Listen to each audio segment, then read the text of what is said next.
നല്ല ചൂട് ചോറിൻ്റെയും ചപ്പാത്തിയുടെയും നെയ്ച്ചോറിൻ്റെയും ഒക്കെ കൂടെ ഏറ്റവും ബെസ്റ്റായിട്ട് സൈഡായിട്ട് സെർവ് ചെയ്യാൻ പറ്റാവുന്ന അടിപൊളി ടേസ്റ്റുള്ള ഒരു പരിപ്പേറിയുടെ റെസിപ്പി ആട്ടോ ഇന്നത്തേത്. അപ്പോൾ എങ്ങനെയൊക്കെ പരിപ്പേറി ഉണ്ടാക്കിയിട്ടും ശരിയാവുന്നില്ല എന്നുണ്ടെങ്കിൽ ഇതാ ഒരിക്കലെങ്കിലും ഇതുപോലെയും കൂടി ഒന്ന് ട്രൈ ചെയ്ത് നോക്കൂട്ടോ, ഉറപ്പായിട്ടും ഇഷ്ടാവും. പിന്നെ നിങ്ങൾ ഇതുപോലെ മാത്രമേ പരിപ്പേറി വെക്കുള്ളൂ. അത്രയ്ക്ക് സിമ്പിളായിട്ട് റെഡിയാക്കി എടുക്കാൻ പറ്റാവുന്ന റെസിപ്പിയും കൂടി ആട്ടോ. മിസ് ചെയ്യാതെ എല്ലാവരും ട്രൈ ചെയ്ത് നോക്കുക. അപ്പോൾ നമ്മുടെ കറി റെഡിയാക്കാനായിട്ട് ഞാനിവിടെ 250 ml കപ്പിന് 1 കപ്പ് പരിപ്പാട്ട് എടുത്തിരിക്കുന്നത്. നമ്മൾ സാധാരണ സാമ്പാറൊക്കെ കറി ഉണ്ടാക്കാനായിട്ട് എടുക്കുന്ന അതേ പരിപ്പ് തന്നെയാണ്, തുവര പരിപ്പ് തന്നെയാട്ടോ നമ്മൾ എടുത്തിരിക്കുന്നത്. 1 കപ്പ് എടുത്ത് നല്ലോണം തന്നെ കഴുകി കുക്കറിലേക്ക് മാറ്റി കൊടുക്കാവേ. കുക്കറിൽ വെക്കുന്നതുകൊണ്ട് തന്നെ പെട്ടെന്ന് പരിപ്പും കൂടി വെന്ത് വന്നോളും, ഒരുപാട് സമയമൊന്നും വേണ്ടി വരില്ല. അപ്പോൾ ഞാനിവിടെ ഒരു 3 ലിറ്ററിൻ്റെ കുക്കറാണ് എടുത്തിരിക്കുന്നത്. ഇതിനകത്തേക്ക് കഴുകി വെച്ചിരിക്കുന്ന പരിപ്പ് ചേർത്ത് കൊടുക്കുവാണ്. കൂടെ തന്നെ നമ്മുടെ പരിപ്പിന് ആവശ്യമായിട്ടുള്ള വെള്ളവും കൂടി ഈ സമയം നമ്മുടെ പരിപ്പിലേക്ക് ഒഴിച്ചു കൊടുക്കാം കേട്ടോ.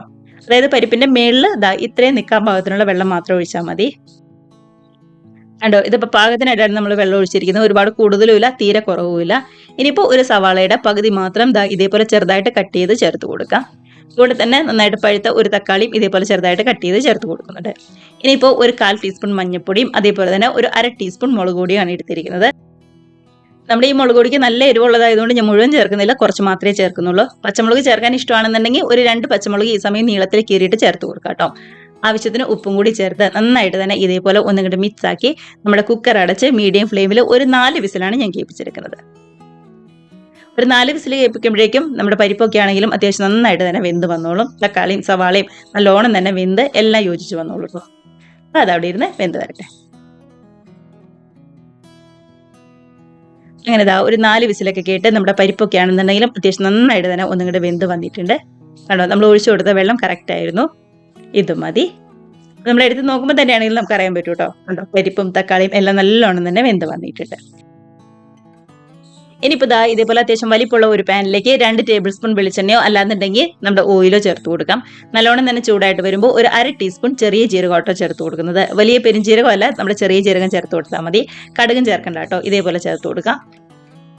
കൂടെ തന്നെ ഒരു സവാളയുടെ പകുതി ഇതേപോലെ നീളത്തിൽ കനം കുറച്ച് അരിഞ്ഞതും കൂടി ചേർത്ത് കൊടുക്കാം.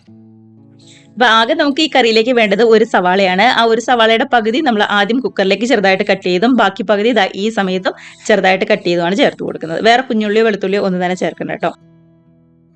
നല്ലോണം തന്നെ പച്ചമണമൊക്കെ ഒന്ന് മാറി ഇതേപോലെ വഴന്ന് വരുമ്പോൾ നമ്മൾ റെഡിയാക്കി വെച്ചിരിക്കുന്ന പരിപ്പും കൂടി ചേർത്ത് കൊടുക്കാം. കുറച്ചും കൂടി ആ കുക്കറിലേക്ക് വെള്ളം ഒഴിച്ച് അതും കൂടി ചേർത്ത് കൊടുക്കാം കേട്ടോ. കാരണം പരിപ്പ് കറി ആയതുകൊണ്ട് തണുത്ത് കഴിയുമ്പോൾ ഒന്നും കൂടി ഒന്ന് കുറുകി വരും. അപ്പോൾ അതനുസരിച്ച് കുറച്ച് വെള്ളം ഒന്ന് മുന്നിൽ നിർത്തിയിട്ട് വേണം എപ്പോഴും നമ്മൾ ഗ്യാസ് ഓഫ് ചെയ്യാനായിട്ട്. ഇതുപോലെ നന്നായിട്ട് തന്നെ ഒന്നും കൂടി മിക്സാക്കി ശരിക്കും ഒന്നും കൂടി തിളപ്പിച്ചെടുക്കലാണ് ചെയ്യുന്നത്. ഏറ്റവും ലാസ്റ്റ് ഉപ്പൊന്ന് നോക്കുക, കുറവാണെന്നുണ്ടെങ്കിൽ കുറച്ചും കൂടി ചേർത്ത് കൊടുക്കാം. അതേപോലെ തന്നെ ഒരു 1/2 ടീസ്പൂൺ ഗരം മസാലയും കൂടെ തന്നെ ചെറുതായിട്ട് കട്ട് ചെയ്ത് നമ്മുടെ മല്ലിയിലയും കൂടി ചേർത്ത് കൊടുക്കാം കേട്ടോ. മല്ലിയിലയുടെ ടേസ്റ്റ് ഒക്കെ ഇഷ്ടമാണെന്നുണ്ടെങ്കിൽ കുറച്ചധികം തന്നെ ചേർത്ത് കൊടുക്കാം. പരിപ്പ് കറിയിൽ മല്ലിയില ചേർക്കുന്നത് നല്ലതാട്ടോ, നല്ല ടേസ്റ്റ് ആയിരിക്കും. നന്നായിട്ട് തന്നെ തിളച്ച് കഴിഞ്ഞപ്പോൾ നമുക്ക് ഗ്യാസ് അങ്ങ് ഓഫ് ചെയ്യാം. അപ്പോൾ ഇത്രയേ ഉള്ളൂ നമ്മുടെ പരിപ്പ് കറി എന്ന് പറയുന്നത്. കണ്ടോ, ഇതിപ്പോൾ കാണുമ്പോൾ കുറച്ച് ലൂസായിട്ടാണ് ഇരിക്കുന്നത്, പക്ഷെ പരിപ്പറി ആയതുകൊണ്ട് ഒന്നും കൂടി തണുത്ത് കഴിയുമ്പോൾ നന്നായിട്ട് തന്നെ കുറുകി വരും. അപ്പോൾ ഈ ഒരു പരുവത്തിൽ നിർത്തിയിട്ട് വേണം എപ്പോഴും നമ്മൾ പരിപ്പറി ഓഫ് ആക്കാനായിട്ട് കേട്ടോ. കണ്ടോ, ഒന്നും കൂടി വലിയ ചൂടൊക്കെ ഒന്ന് ആറി വന്നപ്പോൾ ശരിക്കും ഒന്ന് കുറുകി വന്ന കണ്ടോ. ഒന്നും കൂടി ഇരുന്ന് കഴിഞ്ഞാൽ കുറച്ചും കൂടി ഒന്ന് കുറുകി വരും കേട്ടോ. അപ്പോൾ അതുകൊണ്ടാണ് ഞാൻ ആദ്യമേ കുറച്ചൊന്ന് വെള്ളം മുന്നിൽ നിർത്തിയിട്ട് ഗ്യാസ് ഓഫ് ചെയ്തത്.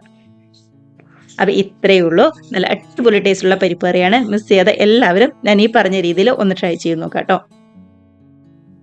കമൻസ് ഒക്കെ ആണെന്നുണ്ടെങ്കിലും മറക്കാതെ അറിയിക്കുക. നല്ല ചൂട് ചോറിൻ്റെയും ചപ്പാത്തിയുടെയും നെയ്ച്ചോറിൻ്റെയും ഒക്കെ കൂടെ ബെസ്റ്റ് സൈഡ് ഡിഷ് തന്നെയാണ്.